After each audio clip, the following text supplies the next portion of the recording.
Good afternoon, ladies and gentlemen, boys and girls. This is the first episode of the King and Coach podcast.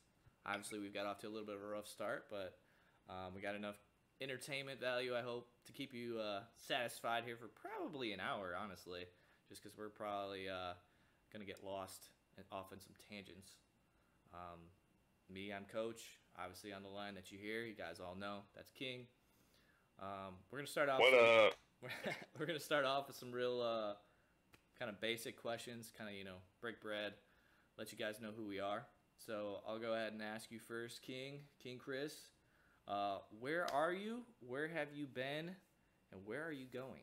And I'll let you get as deep as you want to go with that. Where am I? I am in the middle of nowhere in northern Illinois, a little town called Sterling. Where have I been? I've been kind of all over the damn place. I did 10 years in the military, got to see Iraq and all the camels and all that fun stuff during that time there. Nowhere, I don't think, travel-wise for a while, but I think the family is in talks of like really settling down and getting happy and that kind of thing. So possibly adding to the family, that kind of fun stuff. But I think that's kind of where I'm at. It's kind of exciting. Yeah, just really like we're having talks about settling down, like possibly like the whole marriage thing in the not so distant future, and then like starting to do the math and realizing like if I wanted more kids, like waiting too much longer, like when they're in little league, I'm gonna be like close to 50, and that scares the crap out of me because I want to be able to catch my kids and that kind of stuff, and I ain't trying to do that with like three replaced knees and all that fun stuff. Yeah, So like if it's gonna happen, it has to happen fairly soon. I feel that for sure. I know that's kind of one of the thoughts I've had too. Is like, I don't feel like people should have that pressure or whatever to like get married and have kids when they're like 22, because I still feel like they're figuring out who they are and everything. But at the same time, I don't want to be too old where I can't like run around and play catch and catch and when he's trying to pitch and everything like that. So you have a little Yeah, bit. Go ahead. the crazy part is like you think about it, like, oh, you're like 22 is way too young to be thinking about a family, and then now I'm 33, and I'm like, I'm gonna be 51 when they graduate high school. Like, I'm running out of time. Like, where's the actual like green zone Where's the for like butter? having that kind of stuff? Yeah, Yeah, yeah, but I don't know. I guess for me, I think most of you guys know I am currently in Chattanooga, Tennessee. If you don't know where that is, Google it real fast. It's like the south part of Tennessee. It's about an hour and a half north of Atlanta. It's a good little spot, kind of in the hills. It's kind of an area I've passed through over the years, going to college and traveling and stuff like that. And so it's been a place that I've had my eye on. So I moved here basically a year ago. Pretty happy with this area, and I think fast forwarding, this is probably where I'm gonna stay, and probably here in the next year or two, I'm gonna definitely start looking for a house. I'd already started last year, but just didn't have the funds. Some problems with the agent and some of the loan stuff, so I just went ahead and renewed my lease. But I am from Northern Illinois. I grew up with Chris and in that area, and then I've just traveled around everywhere, man. I've been different parts of Illinois, uh, Trenton, Missouri, St. Louis, Missouri. Been in Savannah, Georgia, Atlanta, Georgia. Took a summer where I traveled around working for basically Cal Ripken, being a coach. So I did that for a summer. That was really fun. Basically, you just got to live out of a suitcase. So, uh, but I guess where am I going? I mean, I'm always kind of looking for that next adventure. I think Chris knows. I think a lot of people that know me, like, I'm not easy to be content and settle down. So me even thinking like I want to live somewhere here and get a house is like huge for me. But yeah, I know with all the COVID stuff, it kind of like seems like it set us all back, or at least I know it set me back a year. But anyways, those are the questions that I like to ask. I do know. Go ahead. I do know that our next adventure should probably be just scratching. Whenever we're able to travel, we need to go knock Toronto off our lists. Oh, for sure. See, like I was supposed to do Fenway, I was supposed to do Philadelphia this year, and those just went kaput. Because yeah, I know like the best way, at least that I do with all these ballpark trips, is that I try to cross out like one or two a summer. Oh, my PS4 is shutting off, so hopefully I don't have any more weird glitches. But yeah, like I feel like if we do Toronto, I don't feel like Cleveland's that far away, and I know a guy that lives like an hour and a half from Cleveland. So like I feel like it's doable, and that would for sure be fun to do. I have family out that way too. In Cleveland or Toronto? Cleveland, definitely not Toronto. Okay, I was like, dang, I didn't know you had some Canada friends and family. But yeah, I'm closet Canadian. Nobody knows. all right. Well, enough about us, I guess. Tampa, if you're still here, I think you are. I think you will want to add your input on this as well. But our first question of the day, now that Albert Pujols surpassed Willie Mays at this point, he's hit, I think, 662, I think is the number he's at now. Question that was raised to me, and I've still been kind of chewing over, is, or I guess I kind of raised this question, but I've been trying to figure it out myself. Is it easier nowadays to become an all-time home run leader versus than in the past? And before I dive into anything and give away any information, I want King's input on this.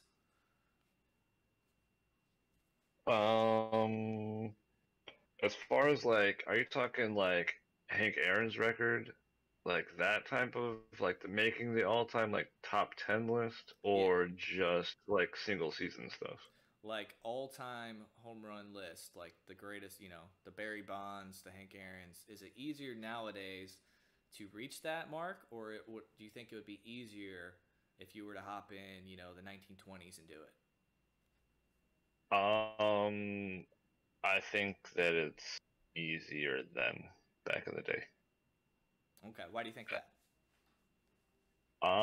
Because they played forever, and the quality of pitching across the board wasn't as good.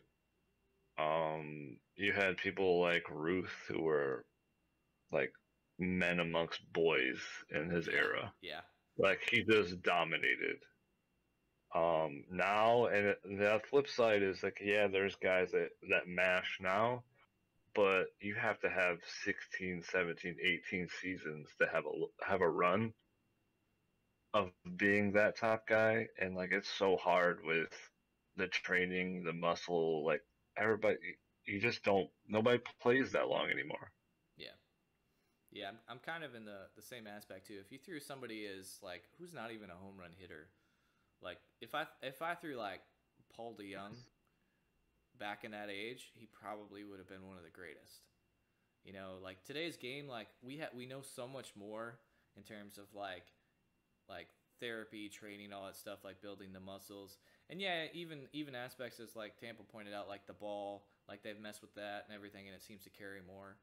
But I mean, the thing that they brought up in this Cardinals podcast that triggered this question was they compared Albert Pujols to Willie Mays and how long it took them, how many games, how many stadiums they played at, how many pitchers they faced, and all that sort of thing. So like when I sat and thought about it, like I think Pujols, it was like 60 different ballparks, where Willie Mays it was like 40.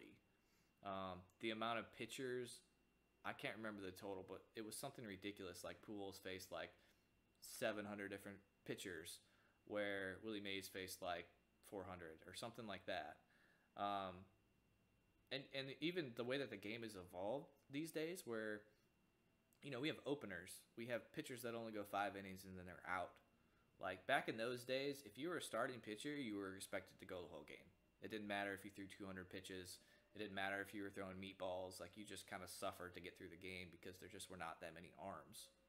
So, I mean, anybody that's played, I think it's pretty obvious that the more times you see a pitcher, the easier it is to hit off of them. So not only are you seeing them longer in games, but you're seeing them more often during the regular season.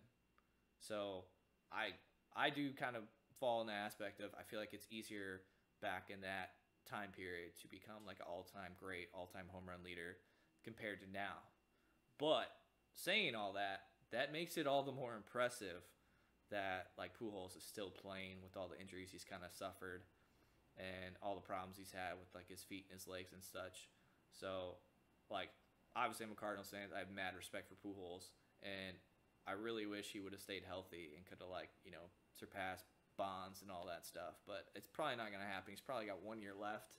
I just would be impressed if he can reach. I think it was like 650 or not 650. Like it's like 715 or something like that. I can't remember who it was, but The big thing is like the person that I look at as far as like the eras and things go is like Griffey, because he was on pace yeah, to destroy those types of things, and like he's still in the top 10, I think, without looking. yeah, I'd have to look at the list. He's definitely up there, and again, he was one of those names where you're like, if he can keep this up and stay healthy, he'll break the record. Pujols was the same way. A-Rod was the same way. Injuries happen, man. That's just part of the game. And he also played defense. Yeah, yeah. And played a tough position to play for 15, 17 years at a high level. And then obviously that took a toll on him, and then that pretty much put an end to the run. Yeah, I mean, if you guys watched, I think it was on MLB TV, they had like a documentary on him. Basically, he said like they had told him, you don't need to go all out on every single play or run into the wall, like try to take care of yourself. And he was just like, I only know one way to play, and it's all out. So obviously, those playing that way, it's going to catch up to you. Mm-hmm. And that was the problem. Like if they gave him like at year 10 the Nelson Cruz treatment. Oh yeah. Like, you know what I mean? Like he was a DH, but he was such a good center fielder. Like you couldn't really do that. Yeah, I mean, like when he was like, however, I can't remember how old he was when he retired. I feel like he got to like 40 or something, but he was like part-time player, played some right field for the White Sox or something. But at that point, they're almost just paying you to be a name that draws audience. Tickets. Yeah, it's selling tickets. So, but actually, I got 2 points. One, it's almost bad to say this, seeing as I live in this era or whatever, but you knew all those injuries and stuff happened back then too, and it almost seemed like they just played through it. So it's almost like paralysis by analysis, almost like it was the don't say anything and you're gonna play. Like how many times do we hear these stories about Babe Ruth showed up hungover and hit 3 home runs? Like I'm sure other players were the same way and like didn't really have to try as hard. But anyways, yeah. So that was the first question. That talking about Griffey actually kind of helps segue into the next question that I got. So damn, I'm a professional. I know that was a good little lean in right there. So I looked up a thing on Hall of Famers, and I mean, whenever we get to that point where we need to talk about the next class, we will, but we're not there yet. I'm calling these guys the no-hatters. So when you go into the Hall of Fame and you get elected, you get your little like plaque or whatever with your face on it. It's down to the player whether they get to choose what team they want to put on it. And there's actually, like I looked it up, there's actually a long list of guys that don't have any team. Like I want to say like 100 names. So I went through there and I looked up some of the names that, like I could throw out a couple randoms and none of us would be like, who's that? Like I don't, maybe you've heard the name, but you're like, I couldn't name one team they played for. So I went through and I picked out just 8 key names that I thought stood out that I feel like most people would know. So we'll go down this list real fast. And then if you want, right away shout out like, and you don't have to if you don't want to because I'm going to go through the stats and such. But I'm going to name out a player, and then you name out what team you think he should be on if you want to do that. Okay, I'll try. Okay, so I'm going to throw you a lob ball on this one. Yogi Berra does not have a team on his hat. Yogi Berra. Yeah, he played his entire career with the Yankees. Except I was gonna say what he was a Yankee. Yeah, except for I think like 9 at bats for I think they said the Mets team, but I almost am like I don't even know if this was a real thing or not. But he played 9 at bats for the Mets team. I think they said the Mets team, but I almost am like I don't even know if this was a real thing or not. or if it was How like the hell spring does that training. even happen? Yeah, it was because it was like I think he retired when he was like 38, and then there's like no 39, and then age 40 he's got like 9 at bats. So yeah, okay, maybe. So he managed the Mets, so maybe it was like a player coach thing. So like basically the guy played the entire career with the Yankees. Impressive. He won 15 MVP awards. Like that shit would never happen these days. No, there's well, just like the MVP thing with the whole LeBron debate this year. I know it's a different sport, but Mm, like he only got 15 or 16 votes for the MVP this year, which is crazy. yeah. But I digress. Keep going. Okay, so the next name, more fresh on everybody's mind, Roy Halladay. So I know, like me personally, I remember him mostly for the Blue Jays, but I feel like he had the most like prime time when he was with the Phillies because they had those postseason runs. I think they won a World Series with him. But he, I'm assuming he has a Phillies hat on. no, none of these guys have hats. Oh, still okay. We're still on the no hats. Yeah, Okay, but yeah, I totally would assume he would have a Phillies hat just because of the World Series runs. see, I actually thought he would have been Blue Jays. So I'm gonna break down just some basic numbers. So he played 4 years with the Phillies. He played 12 with the Blue Jays. Um, he had 5 Cy Youngs for the Blue Jays. He had 2 for the Phillies, but he did have 2 MVP awards with the Phillies. So I guess he kind of had his like prime when he was with the Phillies, but his career wasn't really as long. He was only there for 4 years. I, I thought that he played with was on the Phillies longer, I but did then too. again, it ended quicker than we would have expected. So Yeah, I mean he definitely I feel like retired kind of on his terms and on the top because I think he retired on like a Cy Young award. But I mean I haven't watched his documentary. I just kind of know, kind of watching the cliff notes that he kind of wasn't happy, and was dealing with some mental health stuff. I'm assuming, but I mean I thought Phillies because that's kind of what I remembered. Him being like such a stud, and then like as I looked at this, I was like, oh, I guess he was only with them for 4 years, and he was with the Blue Jays for 12. So maybe the Blue Jays, but again, he's another guy. There's no jersey or no team on his hat. So here's the third name, and you guys were talking about this the other day with this card. I think it was you and might have been Thrasher, or no, I think it was you and Tornado. Rogers Hornsby. So he does. He's not. He doesn't have the Cardinals on his hat. he doesn't. He's got What none. the? I know. I'm like, come on, bro. Who does that? I assumed he would have been Cardinals, but so I was like, okay, like, what other teams did he play for? Well, I guess I couldn't even name another team he played for. I guess he played. I don't have this all perfectly because I just jotted down some notes, but 12 years with the Cardinals. I guess he did play 4 years with the Cubs. But he did kind of intermittently. Dude, he was a baller actually. He went from like the Cardinals, the Cubs, I think, the Giants, the Braves, or maybe no, maybe it was the Cardinals, Giants, Braves, and then he went to the Cubs for 4 years. And in those 4 year span of changing teams, he won an MVP in each year with each different team. He was just an assassin. That's crazy. But he did. He won. I think that's what it was. I'm pretty positive that's what it was. But he did win 3 MVP awards with the Cardinals. But yeah, I assumed he would have been a Cardinal. 12 years. The next closest was 4 with the Cubs. So, but yeah, no team, no birds on the bat on his hat. And then another. I like this card, but this is popped up because of the extreme moments. Catfish Hunter. He only played for, I think, 3 teams. But he was 10 years with the Athletics, 5 years with the Yankees. Looks like he did play a little bit with the Braves.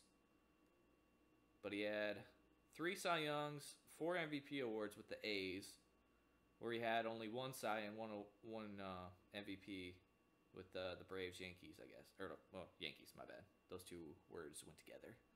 So, like, he had it. Yeah, totally. Like I only think of him as an A. I didn't even know he was on the Yankees, I'll be honest. Like I only think of him as an Athletic as well. But yeah, he doesn't have one. I'm gonna skip over this next one because it's a coach, and I'm gonna go to the last 3 players because my favorite player, and this is my favorite all-time pitcher, Greg Maddux, did not choose a team for his hat. So before I jump into the stats, Chris, which team do you think of when you think of Greg Maddux? I obviously think of the Braves. Um, but he was such a gentleman, and like I can totally understand why he didn't feel like he wanted to slight the Cubs. Yeah, I Just mean, like his demeanor, like I feel like he's like, well, I feel like that's why. mhm. But I think of him as he's an all-time great, and he dominated when he was on the Braves for like 10 years or so. Yeah, I mean, he started with the Cubs, then I think he signed as a free agent with the Braves, had an excellent run with the Braves. I think then he went back to the Cubs for a little bit, and then he ended his career with like the Dodgers and the Padres and that sort of thing. But I always think of him in the Braves uniform, like, it was like, and we're from around Chicago, so like you saw the Maddox stuff, but I always thought of like his second go around with the Cubs. I never think of like his beginning because a lot of like Yeah. young pitchers that come out, like they're not always studs right away. But he was basically like a stud this whole time. If I wrote this down right, he had 2 Cy Youngs and 1 MVP with the Cubs, but he had 7 Cy Youngs and 5 MVPs with the Braves. So I mean, he was 11 years with the Braves. He had about 9.5 with the Cubs. So it was a little bit more close than I thought. But still, I think of him as a Braves guy.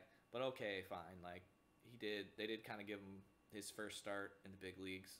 If he had a good, and then they brought him back. So I can see that. But me personally, I would have chosen the Braves. Yeah, what's crazy is like I completely forgot that he came up with the Cubs. Yeah. I mean, I don't remember. I think he started in like '86. So like, we were basically babies. I wasn't born You weren't yet. even, yeah, you weren't born yet. I was about to be born. I can't remember. I think he was there because I think he was basically there till like could become a free agent. So I'm wondering if he was there like 5, 6 years, and then went to the Braves. But he had a long career and obviously a legend. Mhm. So, but yeah, that was Greg Maddux. All right, Mike Mussina, another kind of new one. I don't know. What do you initially think of when you think of Mike Mussina? Sinker balls. I mean, like what team? Probably the Yankees. Okay, I thought of the O's because he was filthy and dominant over there, and like when he kind of joined the Yankees were already really good, so he was just like another guy. I mean, he was a stud, but he was just to me he was just another guy. But he was there longer than I actually thought. He had 8 years with the Yankees, where he had 10 with the O's. He did win 2 Cy Youngs and 1 MVP with the Yankees, but with the O's he won 7 Cy Young awards and 2 MVPs. Now, I can't remember what the total was for the O's. I don't know if I have that one. They definitely didn't make the top 10 or whatever of the list, but some of those franchises where like they don't have like a historic history of all the players and such, I almost feel bad when they lose out on guys like this. So like I really wish Mussina would have went with the Baltimore Orioles because I mean the Yankees have a bunch. They don't need them, but he abstained and didn't pick any. I know it said he felt like he had a moral dilemma and couldn't choose, so he just kind of abstained and didn't pick any. And I think that that's fair. For guys like him, where like it's split, Mm-hmm. because you don't want to like spit in the face of a guy, organization that gave you 9 years of service. Like that's, you know what I mean? Like that's Yeah, a long time that a big huge fan base just be like, nah, I'm an Oriole. Like okay, yeah. I mean, like you won a World Series, how many World Series with us? An MVP and all that kind of stuff. Like, nah, I'm an Oriole. I'm a yeah. career Oriole. I mean, like for him, I get it. Like he's pretty even, but like some of these other guys, like the Rogers Hornsby, dude, you're a Cardinal, like But like him, okay, Yeah, I can for understand. sure. It's 8 years versus 10 years, and I think he won a ring with the Yankees, so like that's fair. It's up to you, and if you couldn't choose, that's fair. All right, so our last player, and to me, this is a really easy one as well. Honus Wagner, Pirates. He played with the Pirates for 18 years. I think it was Washington, the Washington Colonels for 3. He won 3 MVPs with the Pirates. didn't pick a team. Yikes. Although I guess I don't. The time he played was so long ago. Maybe they didn't even like I'm almost curious if like when they made some of these statues, they were just like, dude, it's too hard to put a team logo on there. We're just gonna leave it. Like, I was like before hats were invented, so they didn't put a hat on it. yeah, like we're just gonna have you like a bald-headed guy and just very generic features. Okay, cool. All right, so those are all the players, but I do have one coach that I'm gonna say the name, no bias. Tony La Russa does not have a team on his hat. Give me your thoughts. Alright, man, coaches, managers are so tough for me. Didn't he have a really long stretch with the Dodgers? No, he came up with the White Sox. Had 8 years there. Then he went to the Athletics. He was there for 10 years, and then Oh, it was Athletics. yeah. Wrong West He Coast was there team. with the Bash brothers. Um, and then he finished his career. He had 16 years with the Cardinals. So I guess I'm not gonna go into win percentages. I didn't write that stuff down because they're all, what's 10 games here and there when you coach that long. But Yeah. 3 pennant wins and 1 World Series with the A's. Yeah, he won 3 pennants and 2 World Series with the Cardinals. He's another one of those guys where I feel like it's fair just because of his longevity and the fact that he split up like his time fair. I mean, 16 years to 10 years. Hmm. Like, it's really tough to be like, oh, a whole decade with the A's. I brought you guys a World Series, but I'm a Cardinal. Yeah, I mean, I no, I try my best to take out the bias. Obviously I'm a Cardinals guy, but I'm like, all right, so he had the most seasons with the Cardinals. He won the most World Series with the Cardinals, so I would pick the Cardinals. But again, I get it. Like, it wasn't like he spent 20 years and then 2 and 2 elsewhere. It was 8 years, 10 years, and then 16 Yeah, years. So that's so tough, and especially since you won a ring yeah, with Oakland, like, oof, a if whole decade. Like, yeah. nah, I'm not. I don't remember myself as an A. Like, that's really shitty. Although if he didn't win a ring with the A's, I definitely would have said you got to pick Cardinals, man. You won the World Series with them. How do you not? But Right. he did win one, and I've read a couple of like books that are either he had like his own words in them or they were about him. And dude, I totally recommend some of his books. A couple of his coaching things. Like, honestly, he was just kind of ahead of his time. And Oh, for sure. I remember one of the things that he did or he wrote in the book was that like he would write himself a little note card. So like, all right, later in the game, this is the pitcher that's likely to happen. This is like who's on the bench. This is the situation or the key like matchup we're looking for. So like he would write himself notes or like, hey, don't forget that like I don't know, say like today's game. Don't forget that Oviedo's hurt or Helsley slipped in the shower this morning and nobody knows about it. We can't use him today. Like, so he would write these note cards and then just slip them in his back pocket.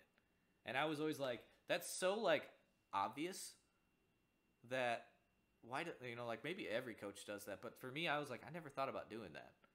And then like Hmm. when I actually, I mean, I did like little league, so it's different in terms of how hardcore you need to be.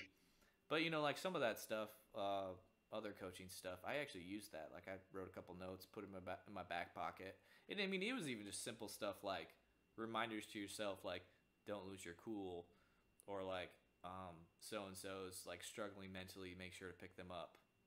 Like so it's just like it's no different than like your wife or girlfriend or somebody like putting a little thing on the fridge like, hey, you're awesome, be great today.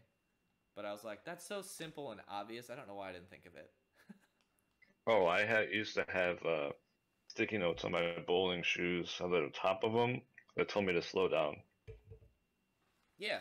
So, but yeah, I have mad respect for Tony La Russa. So whatever he decides to do, we're just gonna let it roll. So, um, okay. Now I have 4 names that they did pick teams, but I'm gonna just name them and let me know. And I'll tell you what I think too. But let me know what team pops in your head first when you think of this player. Okay. Hmm. All right. Vladimir Guerrero. Angels. Really? Okay. So I always thought of him, being such a like beast and athletic stud and all those freak throws when he was with the Expos. But I know like he was later in his career in the Angels when he actually won I think his one MVP award. Yeah, so he won his one MVP award with the Angels and like carried those teams. But okay, so he did actually choose the Angels. Boom, 1 for 1. Mhm. All right, Randy Johnson.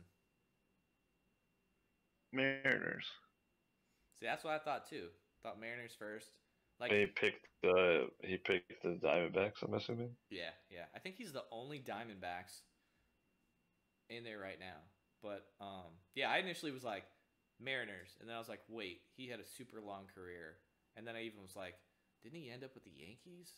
But then it was like, no, I think he went like, what was it, Mariner? Didn't he have like a year or two with Astros or something? Yeah. So I think it went like Mariners, Astros, and then I think it was the Diamondbacks, but it might have been the Yankees and then the Diamondbacks, and then I think he had those couple years at the end where he was with the Giants. So, I kind of hopped around there at the end, but I always remembered him as the Mariners. But then when I actually sat down and like looked at the stats or whatever, he did have 4 Cy Young awards with the Diamondbacks, and he chose the Diamondbacks. That's fair. Okay, these next two are a little bit older, but Lefty Grove. I mean, the only thing that I could think of would be the A's because of the stupid program.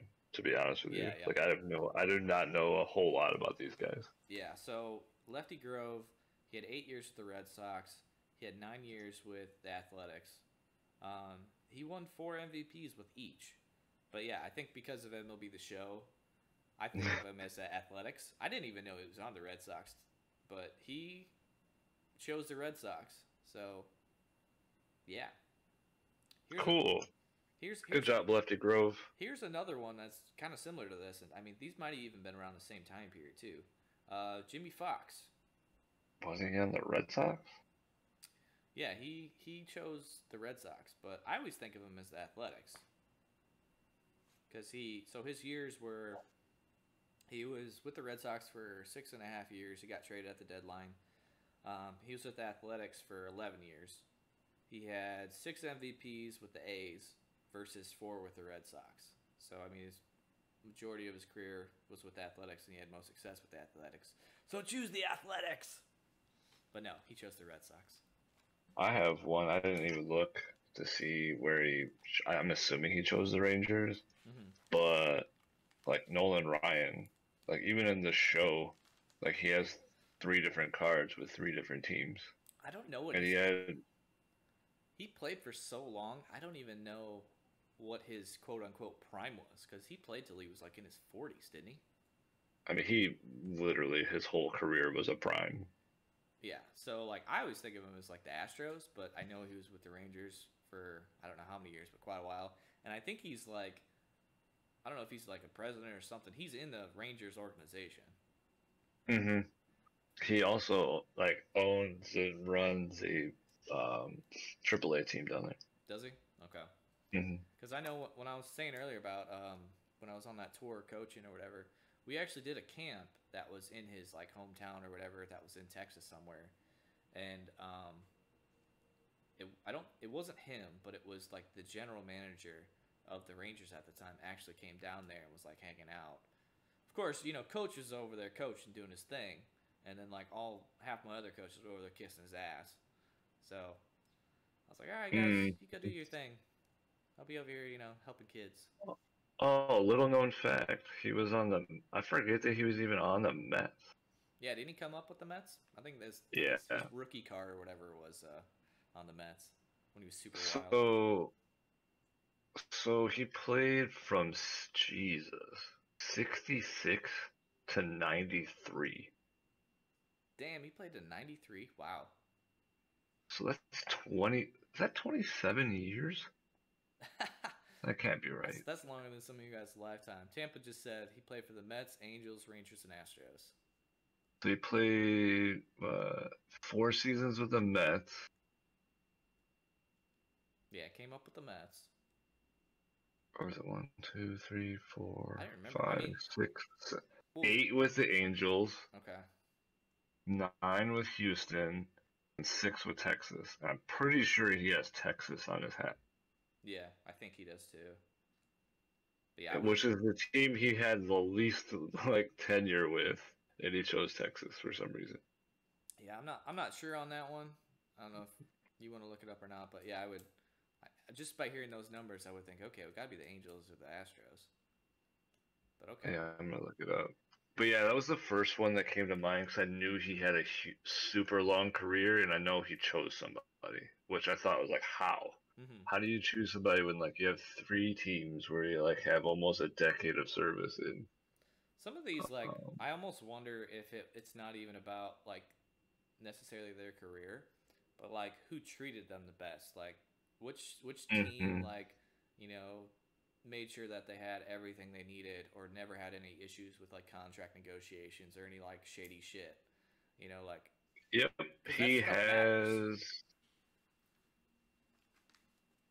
Wow, that is hilarious. What? So I'm in baseballhall.org. It Okay. has the picture. I looked him up. I has the picture of his plaque. He has a Rangers hat on.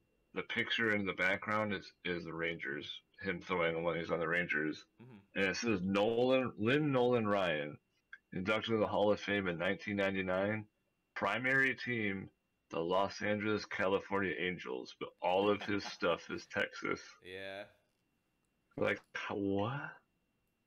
I wonder if like Like, I wonder if he was kind of like how like Albert Pujols has this like service contract or whatever you want to call it with once he retires from the Angels, he basically has like another 10 years or something where he's basically like the team owns his rights and he works for the team, so like he'll do promotion stuff or be, I don't know, like a roaming instructor or something. I almost wonder, and I mean I know he got into that team, so do you, but like I almost wonder if some of that stuff is why I certain players I choose. honestly think that because they basically gave him a upper management position as soon as he retired, like he's like, all right, I'm a Ranger, Yeah, I agree. I agree. even though he only played for him for 4 years. Yeah, it's weird, but yeah, some of these guys, But that was a big one that popped in my head when we were talking about like this discussion because I remembered his hat was a Ranger, and I was like, dude, and like the Astros like an afterthought, even though he played for yeah, 9 years. yeah. I was thinking of him as I think I had like a little tiny poster that was like the Nolan Ryan Express in like my bedroom as a kid, and I think he was on the Astros, so I think that's why it's like ingrained in my head like Astros. Mm-hmm. So But we Tam- can move on to the next section. I'll say Tampa made a good point. He said Albert will be a Cardinal. See, I would think so because he was such a stud with the Cardinals. But this is one of those things where we are talking about like I feel like the Angels have this contract with him for his post career, and that he's breaking some of the records as an Angel. That it could be a toss up, man. He could be one of these guys that decides not to choose because he doesn't want to slide either. But yeah, so those are my Hall of Fames talking about the past. But now we're going to talk about the future. So obviously in today's game we have a bunch of changes and such. Some were brought up before all this COVID stuff in the shortened season. So I just wanted to ask you and get your feedback, and I'll give you mine as well. Some of the rule changes that are in place now, possibly for 2021. I know that they've talked about, I don't know if it's certified or not, this expanded playoffs.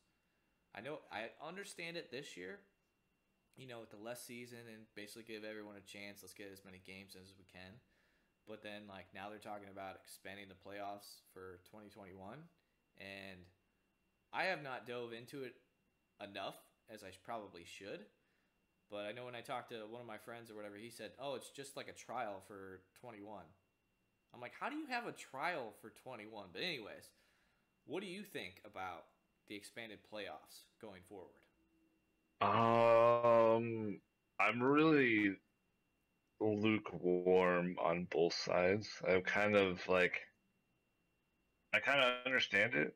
I understand why. It has nothing really to do with baseball. It has everything to do with money. Yeah, agreed. because all of these teams, all these extra teams in the playoffs, like they're gonna get so much more revenue from just being in the playoffs. Yeah. It's like making a bowl game in college. Like it's huge. As far as like I'm a big basketball guy, and I still think it's ridiculous that over half the league makes the playoffs. And I mean, that's And where it's we'd be at basically, too.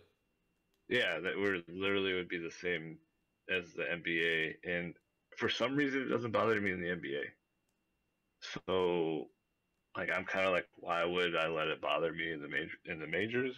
Hmm. So I'm just like, kind of like, I don't like it because it's baseball, but like, why does it matter? Like, and there's 162 games, so like, okay, like just more baseball. Like, I ain't upset about it.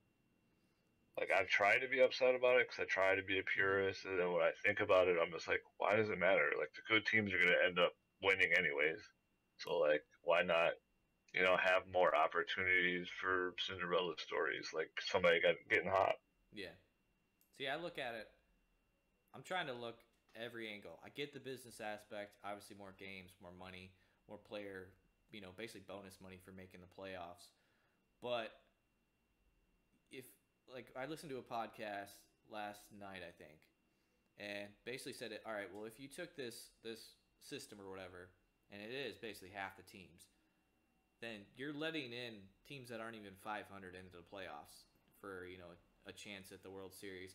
Whether if the cream of the crop rises, it won't matter. They're basically getting more money. But I feel like it waters down the game.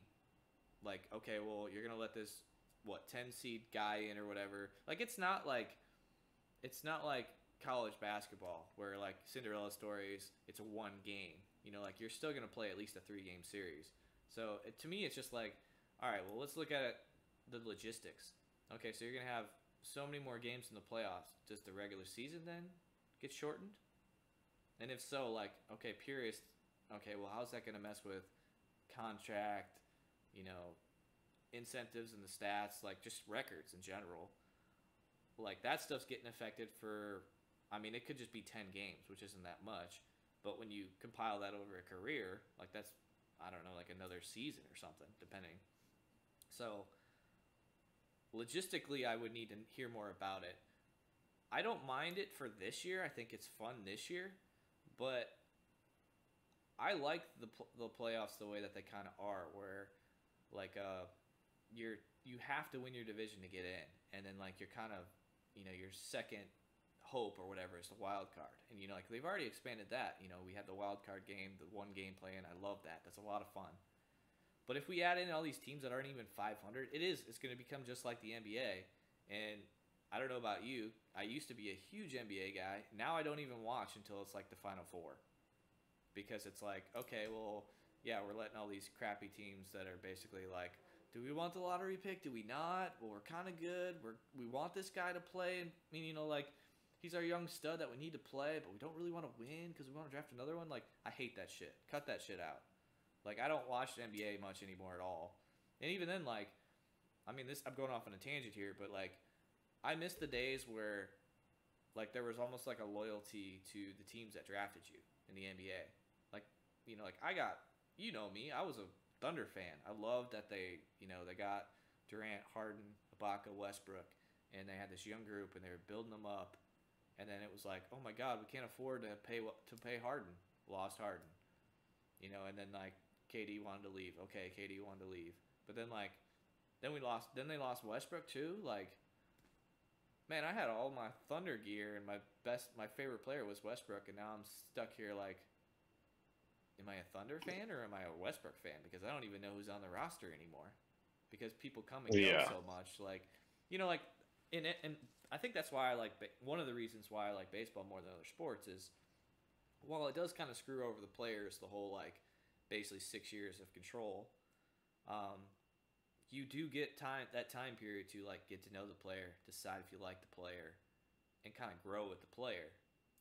Buy his jersey, and he's not on another team the next year. Although I have done that. And it's okay. I bought a Piscotty jersey once he signed like a 6-year contract, and then they traded him to the A's. But you know what I'm saying? Like, you have more time. oh yeah, for sure. you have more time to kind of like fall in love with the player, and then like build that kind of loyalty. Where Because of NBA no. the strength of stars in the NBA, it's so powerful. They can basically force teams Yeah, to make decisions they wouldn't otherwise. Like, hey, if you don't go get me this person or this type of player, I'm leaving. then I'm walking. And then they're like, well, here goes the farm, like trying to bring Yeah, this guy in, and the guy still might leave. Like, it's like nothing you can do. so. I mean, this is kind of going back to the Hall of Fame question, but and you brought up LeBron James. Like at this point, say he does win a championship with the Lakers, what team does he pick? Cleveland, Heat, L.A. Has he played on any other team I don't know? Like it's just, I just don't like the way that the game is these days. Yeah, I don't. I, It I feels more. just like it because it's basketball. Like, I don't Yeah, have any loyalties and stuff like that anymore. yeah. I'm okay. Um, I'm okay with just watching a game, but it's hard to pick the NBA almost over, say, like college, because then yeah, I'm just you know, a fan of basketball and yeah, NBA basketball itself, hmm but like the like fandom of it is gone. yeah, Like, as far as like, oh, I used to be a huge Pacers fan when I was growing up. Like, you know this. yeah, yeah. Reggie Miller. Um, but like that organization, like, there's so much turnover. Like, why do I even care? Yeah, yeah, Like, do I just like I'm a huge fan of the colors? Like, at this point, like, it doesn't like I'm falling in love with a certain team, and then the next year it's a completely different team. Like, yeah. there's no point. To me, like, and I don't know the numbers on this, and this will be my last point before I kind of bring us back. But if you're trying to like brand your team after a certain player or something like that, and then they're gone 2 years later, like I wonder how merchandise sales have actually been. Like not jersey sales, but like every other merchandise sales. I wonder if they've gone down with the way like NBA's become more of like a reality show these days. Like I'd be really It's curious. probably about the same. Probably. Okay. Well, anyway, so 'Cause- with yeah, the playoffs thing, the only way I could get behind it, and Tampa's here, and I talked to him the other day about this on stream. If there was a plan that they put in place where, we have what, 30 teams right now, and if we did the playoffs with expanded, it's basically, yeah, cut in half, so half the teams make it. If we're going to do it like that, then we need to slowly incorporate more teams or get rid of the divisions in general and just be like the NBA where it's like, all right, your top 8 or whatever. Like if it's just basically like it is this year where it's the top 2 teams make the playoffs, like so you basically have, was that a 40% chance that you're going to make it without the wild card or whatever? Like it's going to stall, maybe not stall, but like you're going to hurt your salaries of the players because they're no longer going to be like, we really need to go get that big free agent. We really need to go make that big trade, like we saw this year. There was no big names I that really happened. I It was I, like, go ahead.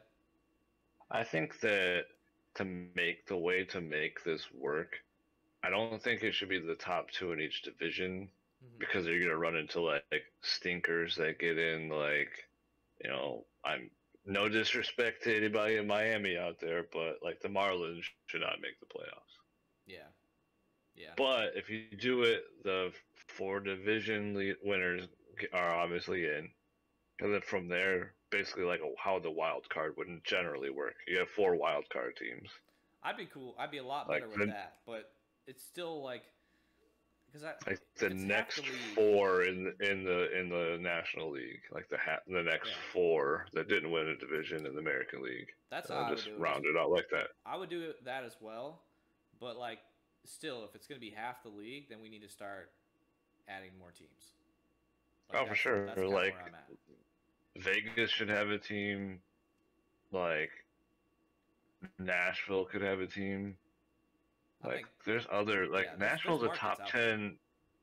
Nashville's the top 10 populated city in America, and it's growing. Like, there's no Mm-hmm. reason that they couldn't handle a baseball team. Oh, for sure. Can't remember if this was just a rumor or gossip or whatever, but I thought Nashville was getting some team. I don't know what sport it might have been because they already have football, they already have hockey. Maybe it was a soccer team or something, but They have a soccer team. oh, do they? They just got it. Yeah. Okay, maybe that's what it was then. But okay, well that was kind of the heavy hitter on the compared to these other ones. But what do you think about the extra innings runner? I'm gonna put two different hats on. As a baseball purist, I hate it. Okay.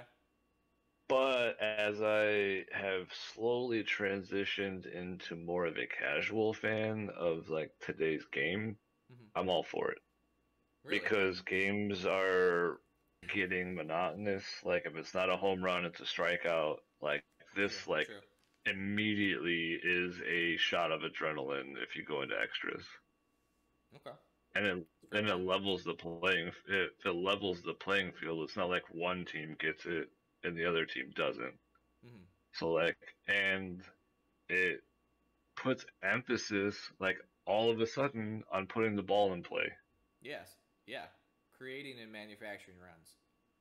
Mm-hmm. That's fair. So like it basically like, hey, if the leadoff guy, you got runner on second, hits the ball to the right side of the infield, like now they have a runner in scoring position. Well, like a sack fly, sack fly takes the lead, but if the dude strikes out. Now you need a hit. Yeah. Like it kind of brings it back to I guess the old school style of manufacturing a run, even if you don't get a hit. I get like Mm-hmm. I'm cool with that this year, especially with as many games in a row and double headers and everything like that. Like I'm cool with that this year. Going forward though, I don't know if I'm okay with it if it's like the 12th inning.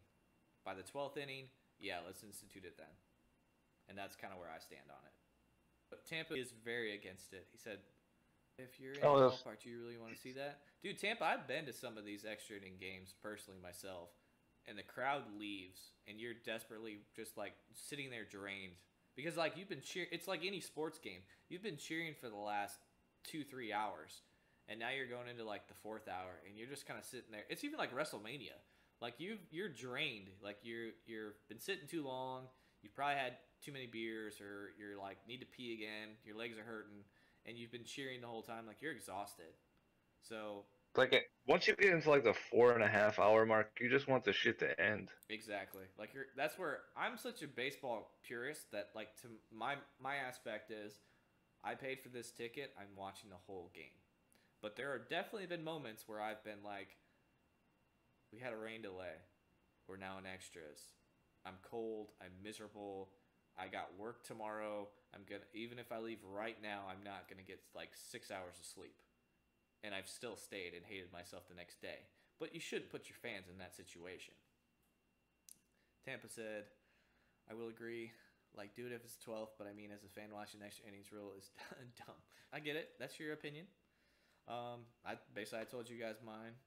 Chris, do you feel it would be the 10th inning, or do you kind of like my idea of the 12th? Honestly, I just think maybe they come up with like a time stipulation. Like if it is in the fourth hour, as soon as it like clock reads 4 hours in the game, boom, it gets implemented. That's not a bad idea. I kind of like that. But like obviously it can't be in the ninth. Like you know what I mean? Like if it's in extras. We got time. Oh, I guess they have time clocks now on the pitchers. I was gonna say, but otherwise, you have some slow starting pitchers. Suddenly, you're like, it's the 7th inning, guys. We've been here for 4 hours. Like, nope, sorry. That would be a study that I would like to see that like institute in the minors too, like how they do with all the like umpires and the different types of balls, and I mean obviously they did the base running thing in the minors. I think the last 2 years or something. So Tampa says no clocks. See, I'm not. Dude, I do not want to see a pitcher that takes a minute and a half between each time he delivers the baseball. Like I will go to sleep. Yeah, me And I either. love baseball. Like, Dude, throw the ball. I get the. It's almost like to me. So this one kind of rolls into the next one that I was talking about with the 3 hitter minimum. It's one of those things where you institute it, but other than it being a talking point for a couple years, it's almost irrelevant Because as a player and a pitcher, you already have that mental clock in your head, like to go, let's keep going. I don't want to get out of my groove, my momentum, like, and you keep going. So like you have these guys that pitch fast, anyways. Like this is nothing to them.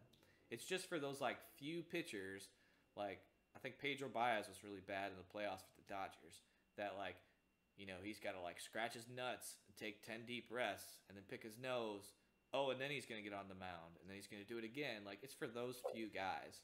That's really it. Don't forget he has to slap the rosin bag around for 20 seconds. Yeah, exactly. So it's like that rule, at least, it really applies to like 5% of the pitchers in baseball. Everybody else. In Tampa, I just threw 4 hours as a obviously it didn't have to be that, but like as a start jumping off point, because you don't want to come up with a time frame to where like, all right, it's time to get this game done. All right, time to add juice to the game so we can get it over with, rather than like the 12th, because you can have a game that's going by really quickly, and then the 12th happens and boom, it's over. Or like you just like those games that slug along, going nowhere. Like, all right, time to get this shit over with so people can go home. Yeah. So you don't have a 6-hour game where everybody's dead and it's 4 in the morning when everybody gets home. I think Tampa doesn't like the 4 hours too because some of those AL East opponents with the Yankees and the Red Sox, when they play each other, I'm assuming it's going to be like that with the Rays. They take forever, even just for a 9-inning game. So okay, but I feel like we have groundwork to work with, either a time or a specific inning or a combo of both. Like I think it's fixable, it's doable. Like it won't be that big of a deal. And so like this is kind of what I was saying with the 3-hitter minimum for pitchers. This is one of those things where like you want to speed up the game. I get it. I don't really know if it really did, because this is one of those things where nobody really even talks about it. And I watch almost every Cardinals game, and I almost don't notice it at this point. My big thing is I would like to see how it affected. I have to do some more research. I might take a note to remember to talk about this in the next podcast because we're talking about it now. But some of those specialist guys, like not Will Smith. The one I remember is Randy Choate years ago. But like guys, the lefty specialists, the righty specialists, how it affects their career going forward. Yeah. Because they might not have a job. See, anymore. I thought that too. But I mean, and this is probably not the best example because I'm thinking Andrew Miller. So obviously he's been a stud, but like me watching him now, he's kind of like if we like the player he is now, if we put him in the game 10 years back, he's probably just a lefty specialist. Like he's too wild. He can't locate his pitches. He would crush lefties. But like righties, they basically know that they can just sit on one pitch because he can't locate. But I mean, he's still in the game. He's still here. And I mean, if anything, it just kind of forces them to like adapt. Like there's still players out there or pitchers out there that have like nasty reverse splits. Like yeah, for sure. There's plenty of guys that like it doesn't bother. But I'm talking like Joe Smith, who's a career like, okay, comes in, gets out of a tough spot, but like all of a sudden he has to face 2 lefties in a row, and Well, that kind of goes down to just management too, because he can still come in. Say you have bases loaded, 2 outs, you can still bring him in and close the inning, and then he's done. He just got to finish the inning. So it's still just management. But it's also it's just it makes things weird, and then like those lefty guys, it might cost a lot of lefties that are fringe bullpen guys jobs. And it's just something I was thinking of. No, it's definitely something that crossed my mind, but I think just watching some of these games, I don't think it helps at all. I just think the managers kind of adapted to it, and now it's kind of like an afterthought. It's not really that big of a deal. Now, in terms of jobs and player stuff, maybe that's something that they talk about in the next CBA. But for me, watching it as a fan and like thinking about it as a manager, I'm perfectly fine with it. I have no problems with it. I feel like it's been a seamless transition. Do you like it, or do you think it should be left alone? I think it's fine. It worries me for those like I've never played professionally, but I just don't like any situation where a new rule comes out and costs people jobs because that sucks. Yeah, yeah. Speaking of costing jobs, this again, you're leaning me into my topics perfectly. Adding the DH, the universal DH, that would create more jobs. So you're the AL guy. I'm an NL guy, but I'm gonna let you go first. What do you think about the universal DH? Um, what's funny is I grew up an NL guy. I know. Um, I had to make the transition. So at first I fucking hated it because I was like, nope, everybody should have to hit. I don't care if Kings ahead of the Justin time. Verlander's career average is .42. He's got to learn how to make it work. Mm-hmm. And then I go to the AL, and now I'm obviously an Astros fan, and I'm like, okay, actually having nine actual hitters makes the game have an opportunity to be more exciting as far as scoring runs and those guys, because you don't want to see Justin Verlander trying to do a sac bunt. I just don't. It's not good television. Yeah. It's bad. And there's a lot of NL teams. I know that's how they're built, but like the Cardinals' offense It's on already bad. paper is already bad. It's Like already you bad. do not need you do not need your pitcher attempting to take hacks. Like you just don't. Yeah. And like I am a huge fan of Nelson Cruz. Nelson Cruz is only around Because he can because he hit. could DH. Yeah. Yeah. And like I'm for it. Like don't put pitchers in positions to get hurt when they're not doing their job. I think it's so Tampa even just raised that idea too. He said too many pitchers get hurt from batting or running. I disagree with that. I think that's overblown. I don't think pitchers really get that hurt in terms of running or batting. No different than them fielding their position. Like No, yeah, I think I that's not a agree. great point. And especially I'm with just saying. no, I'm not saying you are. I'm just saying I'm just speaking in general. Yeah. No, for But sure. There's not like, yeah. yeah, me as being an NL guy and was really against it. Watching it this year, I'm switched teams, man. I'm for it now. Like I get the whole coaching aspect and the purist and the strategy, but I mean, nobody in the game can bunt anymore. Period. Nobody can bunt anymore. Like if you have one player on your team that can bunt, or two, if you have two players on your team that can actually bunt, you're it's an advantage to you. Like nobody practices bunts or can do a bunt, like a sack bunt at all anymore. And in the way the I don't game think is, it's I don't think it's a lack of practice. Pitchers are filthy. well, that too. But I'm just saying, I'm clumping everybody together. I'm talking Yeah. hitters and pitchers. Nobody knows how to bunt, and with the way that the game is evolved and as much training and kind of analysis of hitters and video and all that stuff, I don't think the pitchers are really even going to practice it as much as maybe they did in the past. So get them out of there. I like the moments that I miss were, okay, this guy's at 80 pitches, but he's coming up in the sixth, and there's a runner at second base. You're down by one. You have one out. What do? Do you try to bunt him over? Do you let him hit? Do you take him out and go to the bullpen?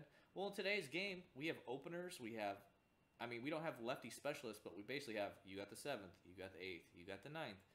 The game is already shortened down in terms of pitching, so it doesn't really matter.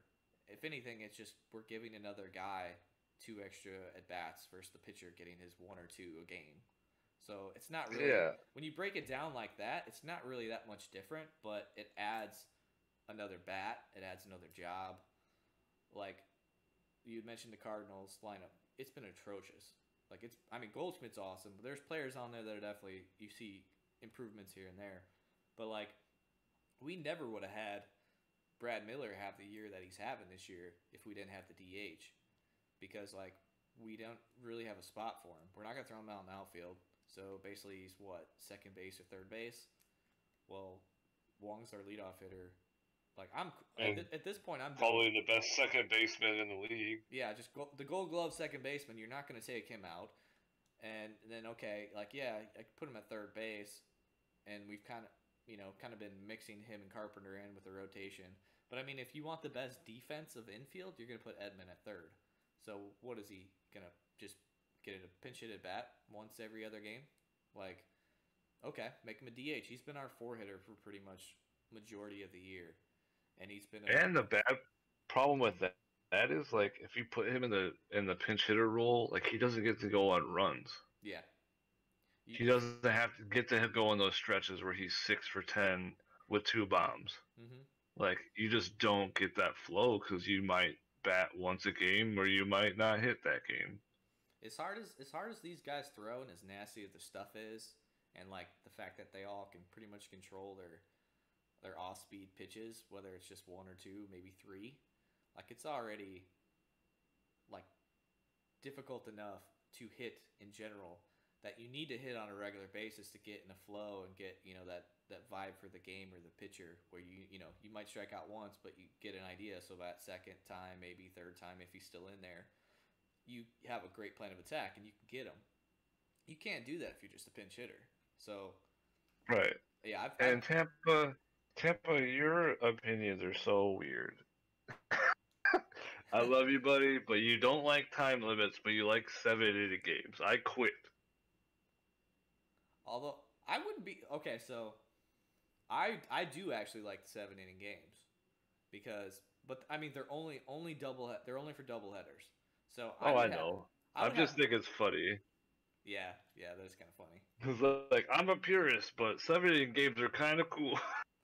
So I don't know if they've talked about this. This is something I think that the announcers are just kind of were just shooting the shit, where they had said like back in the days, especially when they didn't have lights at ballparks or whatever, they would do like I don't know, Saturday doubleheaders or something like that. So if in the scheme of things with scheduling, say it was a 4-game series instead of like a 3-game series or whatever, I would have no problem doing like a Thursday, Friday doubleheader, Saturday with 2 7-inning games, and then every Sunday was like off, like a travel day or whatever. I would have no problem giving these guys more days off or travel days if they did these like the 7-inning doubleheaders.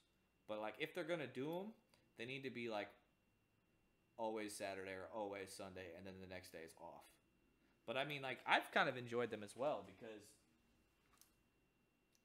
like any doubleheaders you get you get to add an extra player. So you could call up that guy that's kind of like a fringe player, pitcher or whatever, and if he only goes 3 or 4 innings, no big deal because it's only a 7-inning game. You got you halfway there.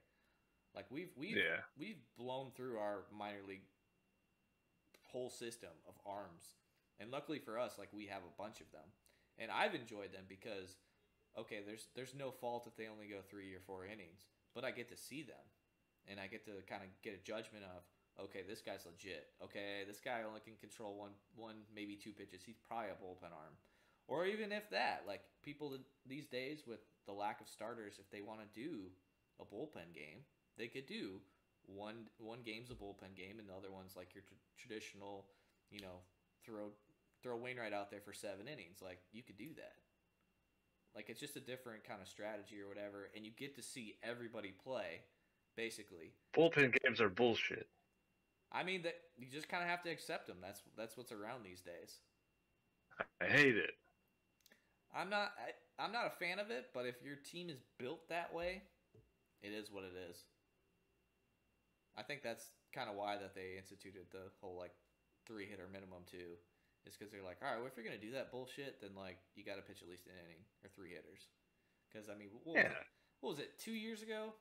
I blame Tampa. Tampa's fault. I blame Craig Counsell because we played them. I think it was like one of the last regular season games 2 years ago, and we're vying for a playoff spot, and I'm pretty sure it was like either the last day or the second to last day of the year. And they had announced that like Miley was pitching. So Lefty was on the mound. So they set up the lineup to be all righties or whatever it was, like to face Miley really well. He pitched, and Carpenter was leading off. He pitched he pitched to Carpenter, got him out, and they took him out of the game.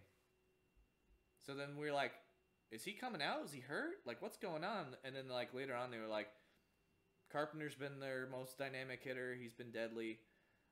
We knew it was a good matchup against Miley, so why wouldn't we do it? And I just remember thinking, this is so bullshit. Like, I hate, like, this is the part of the game that I hate. That you're going to literally strategize for one hitter to start the game? Like, I was like, MLB is going to hate this. And then, of course, this stuff all happened. So, but that happened 2 years ago. And it was in the middle of, like, the playoff push for both teams. So, I blame Craig Counsell for that. Hey, guys, this is Coach. I just want to say thank you for listening to our podcast. This was actually recorded live on my Twitch account, thecoaches_BA. Since it was recorded live, we did actually run pretty long. So just like the award-winning documentary series The Last Dance, we're going to be releasing episodes 1 and episodes 2 at the same time. Once again, thanks for listening to our podcast or watching our podcast, and enjoy episode 2 that's going to be coming up shortly.